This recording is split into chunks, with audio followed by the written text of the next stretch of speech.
Hello everyone, कैसे हो आप सभी लोग। आप सभी लोगों का स्वागत है हमारे यूट्यूब चैनल में।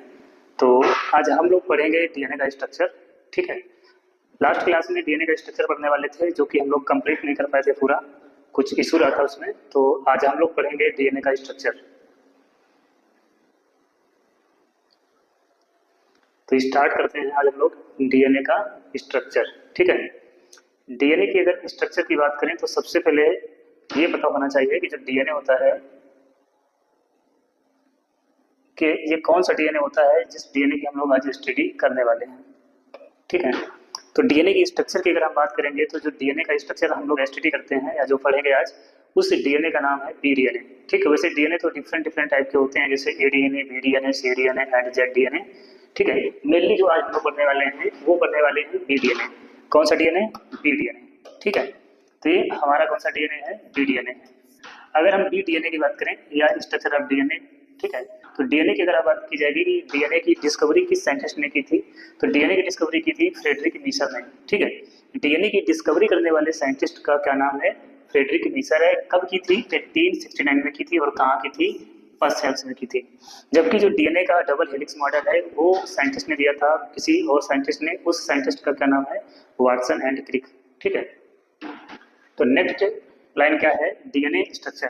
ठीक है। जो डीएनए का स्ट्रक्चर होता है, डीएनए का स्ट्रक्चर किस कंपोनेंट से मिलकर बना होता है? जैसे अगर कंपोनेंट की बात की जाएगी तो कंपोनेंट कौन कौन से होते हैं? जैसे शुगर हो गया, फास्फोरिक एसिड हो गई, और क्या हो गया? फास्फोरिक एसिड, शुगर और नाइट्रोजन बेस। ठीक है। तो स्ट्रक्चर की बात कर रहा है, it is made up of nucleotide. जो डीएनए का स्ट्रक्चर होता है वो न्यूक्लियोटाइड से मिलकर बना होता है। हालांकि न्यूक्लियोटाइड भी आपको नेक्स्ट चैप्टर में बताएंगे आगे। ठीक है। और डीएनए क्या होता है? पॉलीमर ऑफ न्यूक्लियोटाइड होता है। डीएनए क्या होता है? Polymer of nucleotide. ठीक है। बहुत सारे न्यूक्लियोटाइड आपस में एक चैन बना लेते हैं और चैन का फॉर्मेशन करते हैं, तो उसी को क्या बोला जाता है? पॉलीमर। किसका पॉलीमर? न्यूक्लियोटाइड का पॉलीमर। तो इसी को क्या बोल दिया जाता है? डीएनए बोल दिया जाता है। जबकि डीएनए की फुल फॉर्म की बात की जाए कि डीएनए का पूरा नाम क्या होता है? डीएनए का पूरा नाम होता है डीऑक्सीराइबोन्यूक्लिक एसिड। ठीक है। अगर वहीं पे हम आरएनए की बात करें तो आरएनए का पूरा नाम क्या होता है? Ribonucleic acid. ठीक है। तो डीऑक्सीराइबोन्यूक्लिक एसिड कैसे बनता है? जो शुगर होती है, शुगर के सेकेंड कार्बन से एक ऑक्सीजन रिमूव हो जाता है, तो राइबोस से क्या बन जाता है? डीऑक्सीराइबोस शुगर मीन्स डीएनए बन जाता है। नेक्स्ट लाइन क्या है? नेक्स्ट लाइन ये है कि यूनिट ऑफ डीएनए। जो यूनिट होती है डीएनए की, उसको क्या बोला जाता है? न्यूक्लियोटाइड। ठीक है। Unit of DNA is called nucleotide. फिर बात करते हैं आगे कि न्यूक्लियोटाइड क्या होते हैं। न्यूक्लियोटाइड क्या होते हैं? तो न्यूक्लियोटाइड में क्या होता है बेटा? न्यूक्लियोटाइड में एक ये जो स्ट्रक्चर दिख रही है ये शुगर की स्ट्रक्चर है। और कौन सी शुगर है? ये बीटा शुगर है। ठीक है। बीटा शुगर है। तो इस बीटा शुगर में फर्स्ट कार्बन नंबर, मैंने ये लिखा है first carbon number, first carbon number में कोई नाइट्रोजन बेस आकर अटैच हो जाता है। ठीक है। नाइट्रोजन बेस आपके हो सकते हैं एडेनिन, ग्वानिन, थाइमिन, साइटोसिन हो सकते हैं। ठीक है। अब ये शुगर है और ये नाइट्रोजन बेस कोई भी आके यहाँ पे अटैच होता है, तो इनके बीच में एक बॉन्ड बनता है, तो उस बॉन्ड को क्या बोला जाता है? Glycosidic bond. ग्लाइकोसाइडिक बॉन्ड बन जाता है। ठीक है। फर्स्ट बात ये हो गई। सेकंड बात ये है कि शुगर में 5 कार्बन होते हैं, इस वजह से बोला जाता है इसको पेंटोज शुगर। कौन सी शुगर? Pentose sugar. तो first carbon, second carbon, third carbon and fourth carbon. Fifth carbon ये रहा। तो फिफ्थ कार्बन में क्या होता है? CH2OH होता है। यहाँ पे जो OH होता है वो रिमूव हो जाता है। यहाँ जो OH होता है ये हो जाता है रिमूव।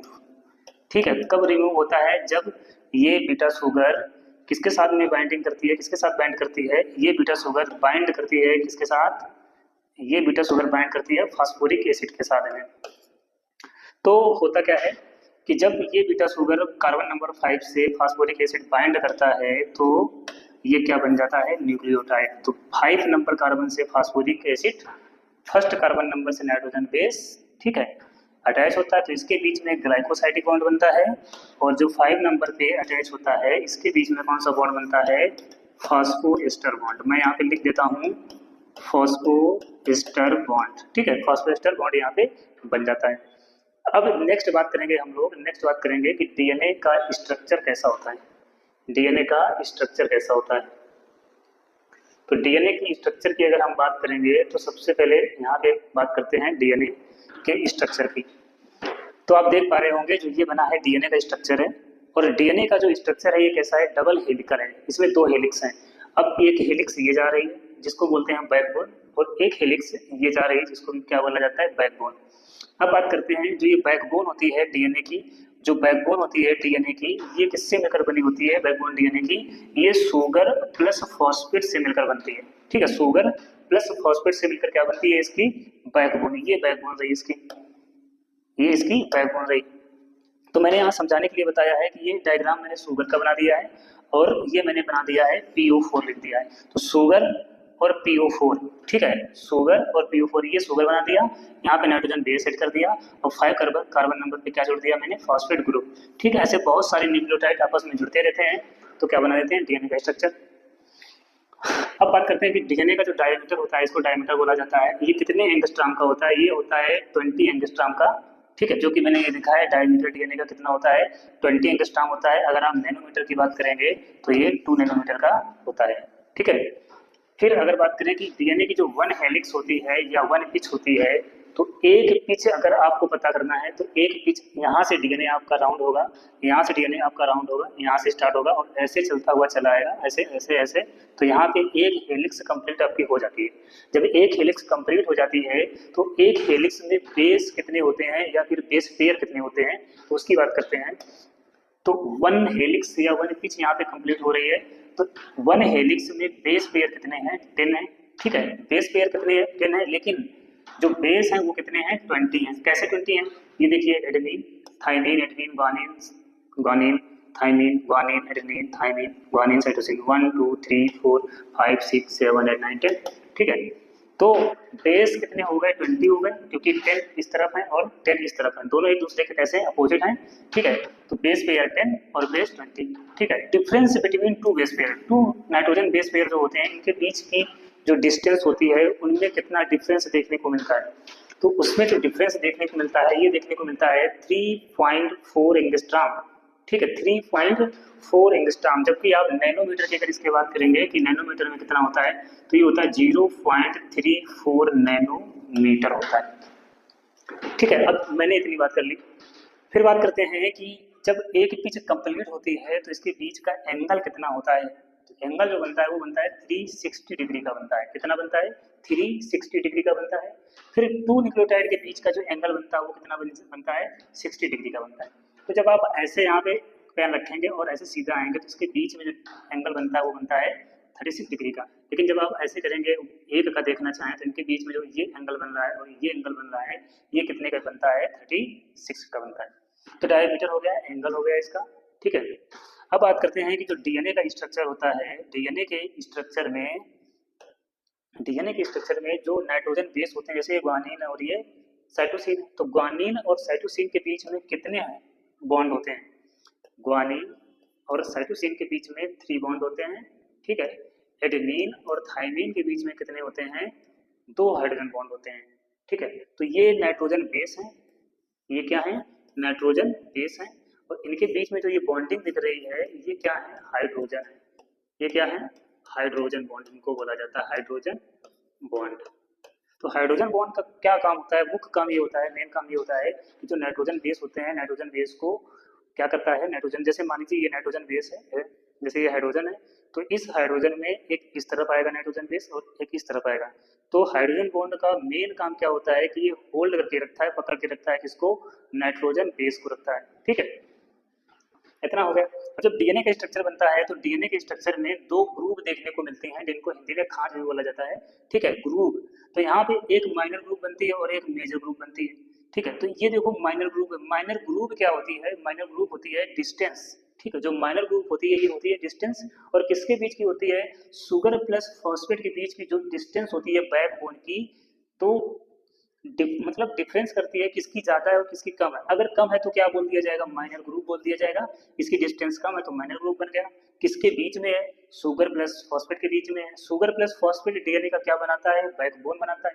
अब यहाँ भी देख लीजिए, ज्यादा जगह मिल रही है, ज्यादा डिस्टेंस मिल रही है। ठीक है, बैकबोन में, तो इसको क्या बोलोगे, मेजर ग्रुप। ठीक है, मेजर ग्रुप क्या है, डिस्टेंस बिटवीन किसके बीच में, शुगर प्लस फॉस्फेट के बीच में ज्यादा है, तो इसको क्या बोल दिया गया, मेजर, और इसको क्या बोल दिया गया, माइनर बोल दिया गया। ठीक है, तो इतना डीएनए का स्ट्रक्चर क्या हुआ, कंप्लीट हो गया। नेक्स्ट देखते हैं क्या है, नेक्स्ट है मोलिकुलर स्ट्रक्चर ऑफ डीएनए। ठीक है, नेक्स्ट क्या है, मोलिकुलर स्ट्रक्चर ऑफ डीएनए। अगर मोलिकुलर स्ट्रक्चर ऑफ डीएनए की बात करोगे तो यहाँ पे क्या होता है, मैंने यहाँ पे पहले से लिख दिया है ताकि जो टाइम है वो थोड़ा कम हो जाए, ज़्यादा टाइम ना आपका वेस्ट हो।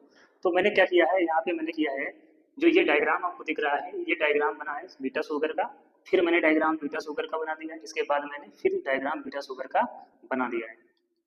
तो ये बीटा शुगर का डायग्राम है। इस बीटा शुगर से एक नाइट्रोजन बेस आकर अटैच हुआ है, यहाँ पे मैंने N2 लिखा है। नाइट्रोजन बेस एक आता है यहाँ पे अटैच हो जाता है, जैसे मान लीजिए एडेनिन आ गया।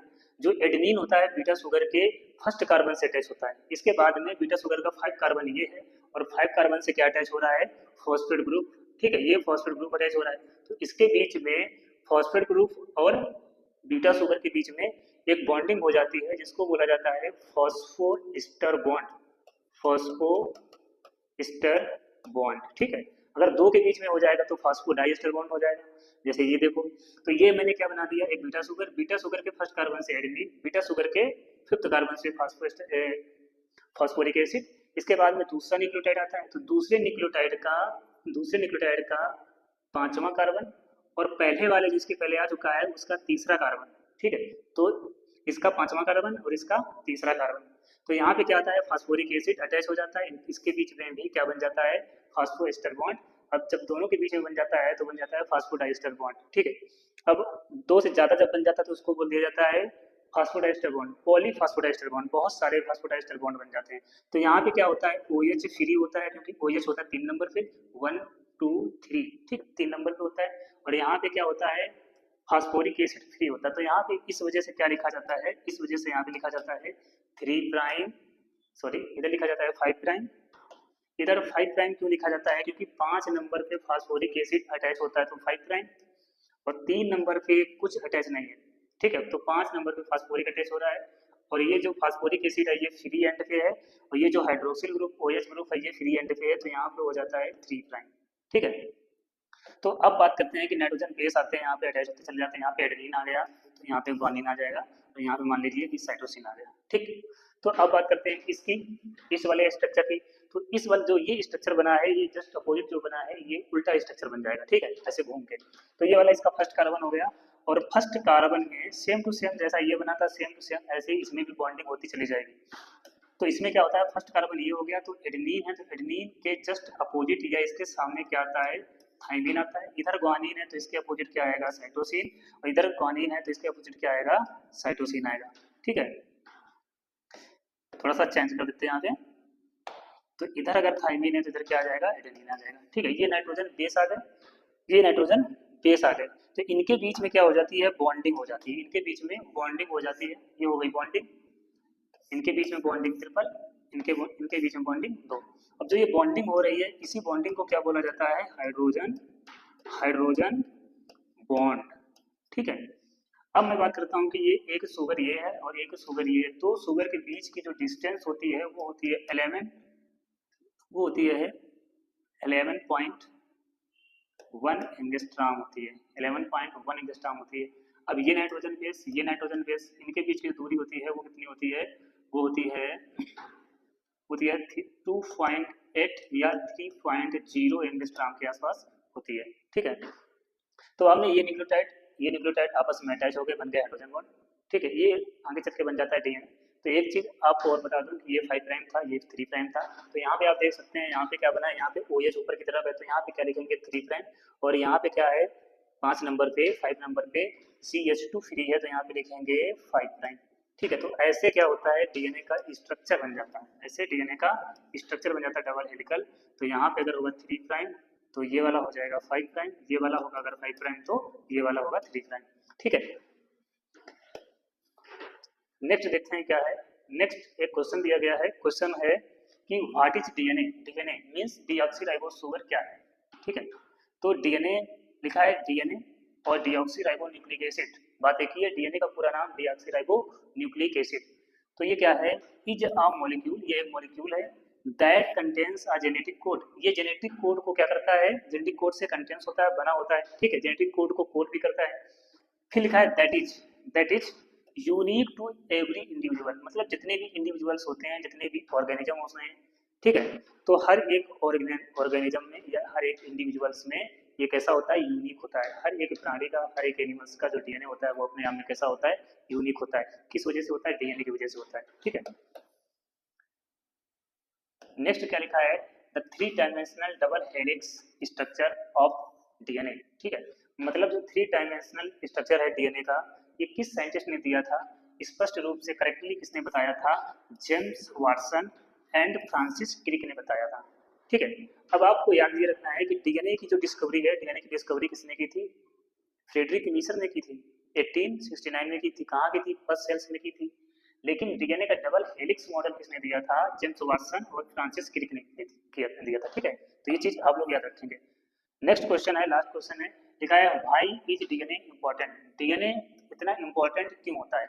ठीक है, या फिर कह लें कि जो डीएनए होता है, डीएनए को इतना इंपॉर्टेंस क्यों दिया जाता है, डीऑक्सीराइबोन्यूक्लिक एसिड। ठीक है।